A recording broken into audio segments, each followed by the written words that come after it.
We begin this bulletin with the latest we're tracking as we speak. US President Donald Trump and Chinese President Xi Jinping are behind closed doors. Their high-stakes meeting is taking place on the sidelines of the APEC summit in Busan in South Korea. And just minutes before stepping in for this crucial meeting, Donald Trump made a statement that has sent ripples through global markets. He has indicated a deal could be signed today, the key word being could be. Responding to a reporter who asked if he expected to sign a deal today, the US president said, "We all have a great understanding and could be." The US and China have seen a turbulent few months, don't forget, despite a shaky trade truce in May to put a stop to tit-for-tat tariffs. You must note, Donald Trump has just called Xi Jinping a tough negotiator, but also a great leader of a great country. The US president added, and I quote, "I think we're going to have a fantastic relationship for a long period of time." The Chinese leader said he believes China's development goes hand in hand with Trump's Make America Great Again vision, and that he stands ready to work with America to build a solid foundation. My colleague Laura Westbrook is tracking the latest that's unfolding in South Korea. Priyanka Deo, meanwhile, joins us from America with the latest updates on the internal functionings of the Trump camp at the moment. Laura, to you first. Has the Trump-Xi meeting concluded? And are we seeing any sign of a joint statement or any announcement in Busan coming up?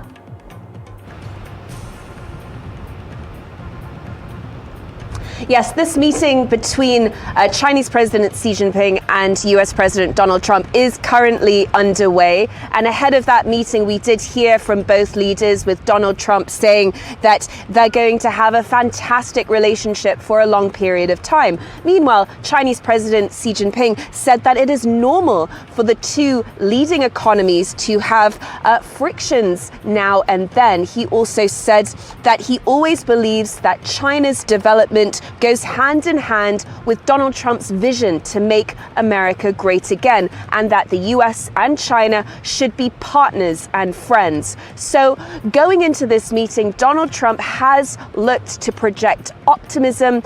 He said yesterday to business leaders here in South Korea that he hoped for a great outcome for the world. And negotiators from both sides have laid the groundwork for this meeting, saying that a framework consensus had been reached. And Donald Trump has also indicated that an agreement could include lowering those 20% tariffs on Chinese goods that are related to the illegal drug fentanyl. But high on Donald Trump's priority will be rare earths. Now, China has gone into this meeting leveraging its chokehold on these critical minerals that are used in everything from smartphones to EVs to missiles and drones, by announcing that it was expanding restrictions on rare earths. It said that what that was in response to the US putting Chinese groups on a US trade blacklist. Now, China has also leveraged its position when it comes to soybeans. It's stopped buying American soybeans, and so this is something that perhaps Donald Trump will be also looking to gain from this meeting, hoping that China will resume its purchases of American soybeans. Now, this has hurt American farmers in the rural parts of the country, and this is a key support base of Donald Trump. So if he were to get that, that would be a political win for him. One of the other things we're looking out for is TikTok. Donald Trump has indicated that he wants to get a deal on TikTok finalized to transfer it over to US ownership. On the Chinese side, they will be looking to lower tariffs when it comes to the illegal drug fentanyl, which are currently at 20%. Also, port fees, and trying to get more access to these advanced AI computer chips. That has been a key issue for the Chinese side. But really, this meeting between the two leaders, it's the first since Donald Trump began his second term in office. And since then, we've seen tensions really rise between the world's two biggest economies since this trade war began. So analysts are saying that this meeting between the two leaders is also about resetting this relationship.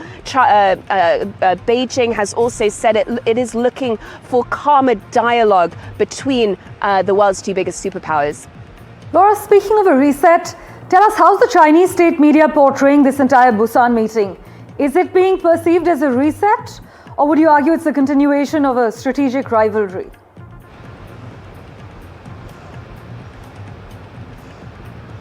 Well, China has been saying very consistently that it does not want a trade war, but if the US wants one, it will fight to the end. But it has also said that it is open to a dialogue. And I think for the Chinese and from Chinese state media, they have really tried to say that they want to be looked at as an equal. They want to be treated as an equal and treated with mutual respect. So that's really what's come out from the Chinese side. We've also some Beijing advisors have also said that they are not necessarily looking for they are looking long term, and that this is really about resuming calmer dialogue between these two sides that has ratcheted up in recent months. Right, Laura, thank you so much for joining us with the latest from South Korea. We'll of course revert to you for regular updates. Let's get you an update from the US now with Priyanka Deo.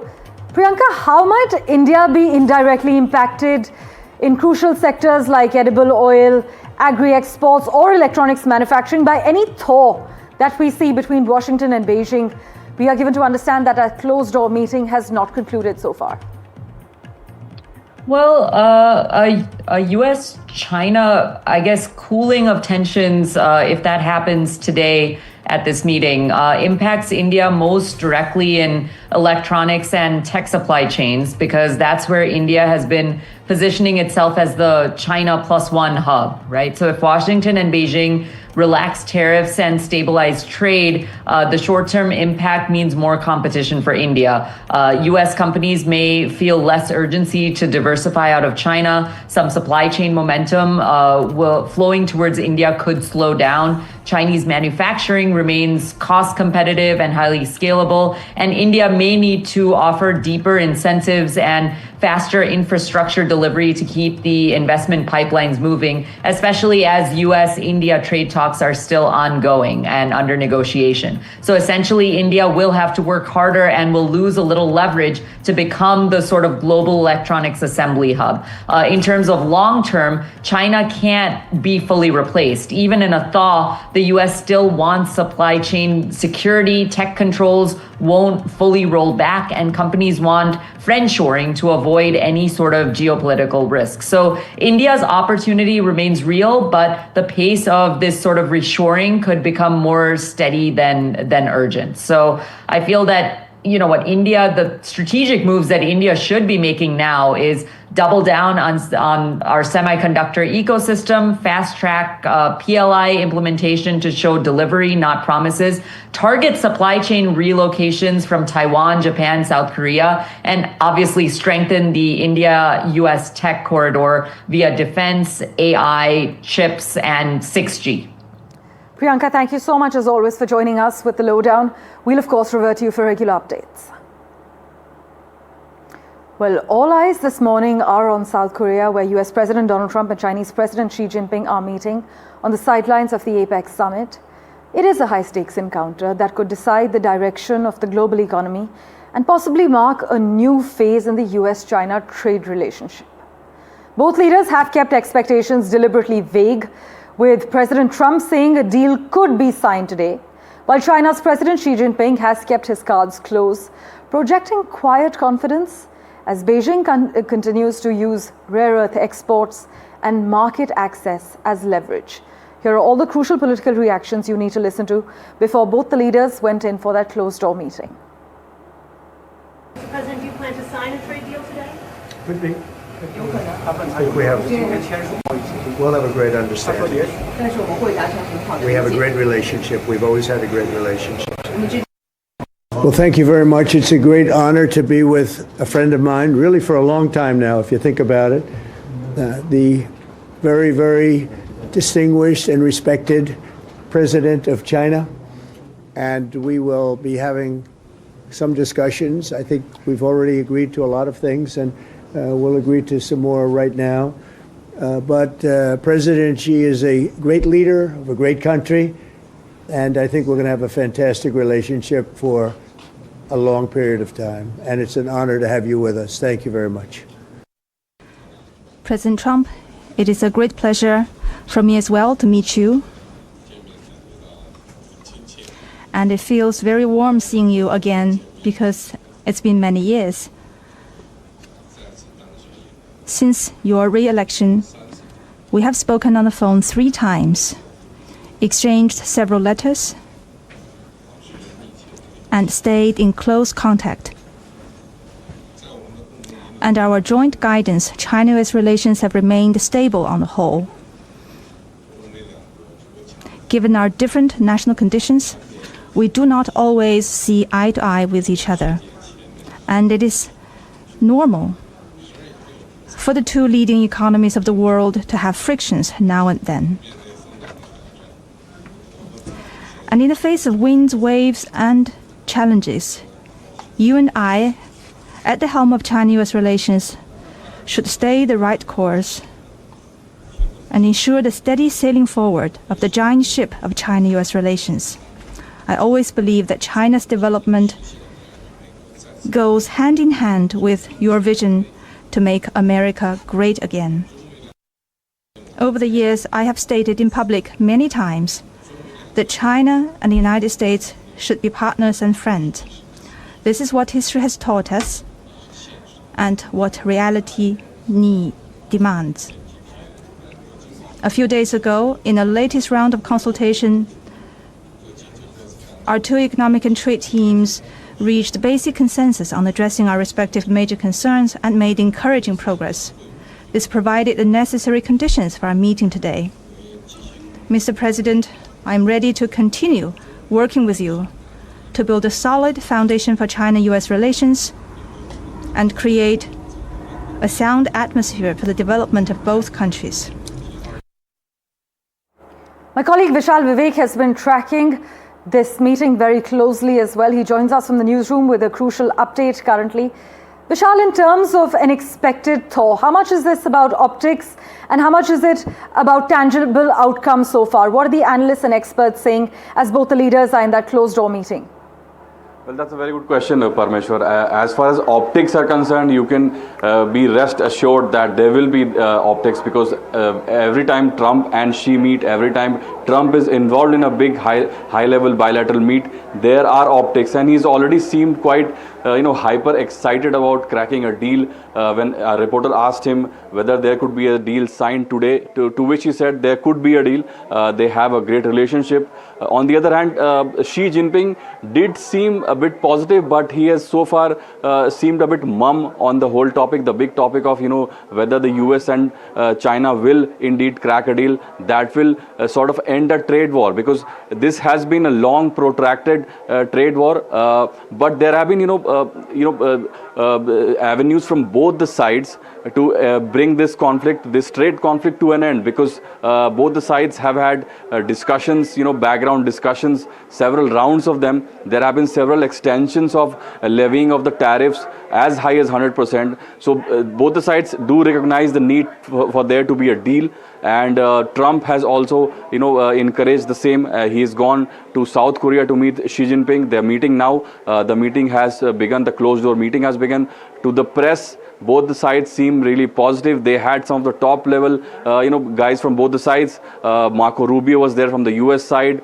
On the Chinese side, we had the vice premier, the main foreign minister Wang Yi was there. So we have all the top level guys from both the sides meeting and trying to thrash out the details.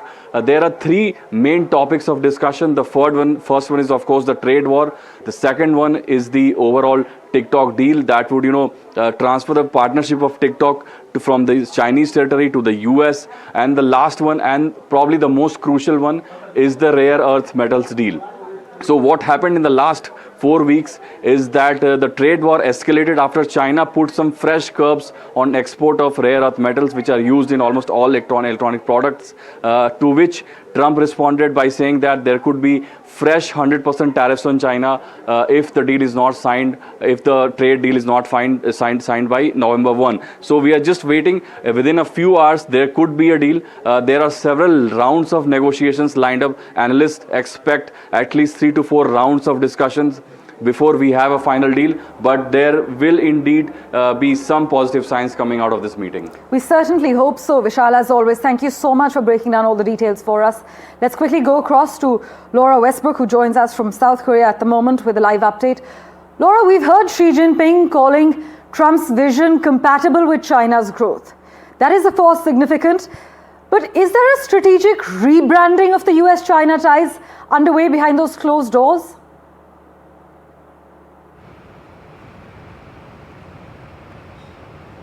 Well, China really is going into this meeting with Donald Trump from a position of strength. It's managed to leverage its stranglehold on rare earths when it announced that it was expanding those restrictions on rare earths. It's also leveraged its, when it comes to soybeans, it stopped buying American soybeans during this trade war, instead buying soybeans from South America. Now, China is the world's biggest buyer of soybeans, and this hurts the rural voter base of Donald Trump. So really China hitting America where it hurts when it comes to the trade war. And really what many analysts say is that China has learnt lessons when it comes to this trade war from the first trade war during President Donald Trump's first term in office, and that it is employing tactics and strategies that it has learned from the first trade war. It also is willing,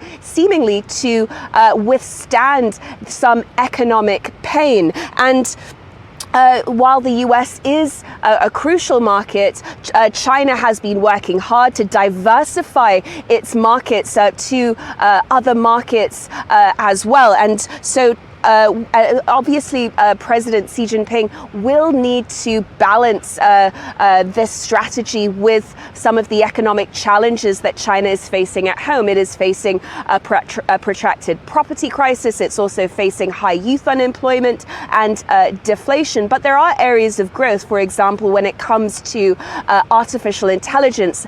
Since that DeepSeek moment, China has really seen a boom in AI. And so the way this trade war has played out is also really firmed up President Xi Jinping's vision that China become more self-reliant.